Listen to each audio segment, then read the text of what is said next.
তীব্র দাবদাহে পড়ছে Washington, Boston সহ যুক্তরাষ্ট্রের বিভিন্ন নগরী। গরমে অতিষ্ঠ পূর্ব উপকূলের 10 কোটিরও বেশি বাসিন্দা। জারি করা হয়েছে হিট অ্যালার্ট। গরম থেকে বাঁচতে বিভিন্ন জায়গায় চালু করা হয়েছে কৃত্রিম ঝর্ণা। গরমে হাঁসফাঁস অবস্থায় রাস্তায় থাকা কৃত্রিম ঝর্ণায় গা ভেজাচ্ছেন সব বয়সী মানুষ।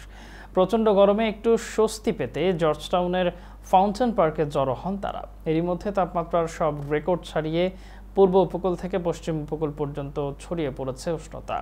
গোটা পূর্ব উপকূল জুড়ে জারি করা হয়েছে হিট অ্যালার্ট। ওয়াশিংটন ডিসির জর্জটাউনের পাশের শহর বোস্টন ও ম্যাসাচুসেটসে ঝর্ণার পানির ব্যবস্থা করা হয়। এদিকে বাল্টিমোর এবং ফিলাডেলফিয়ায় তাপমাত্রা 38 ডিগ্রি সেলসিয়াস ছাড়িয়ে গেছে।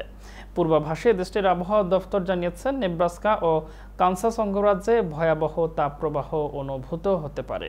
ফিলাডেলফিয়া অঞ্চলে 41 ডিগ্রি পর্যন্ত তাপমাত্রা বৃদ্ধির পূর্বাভাস দেওয়া হয়েছে, তবে তাপমাত্রার অনুভূতি হতে পারে এর চেয়েও বেশি।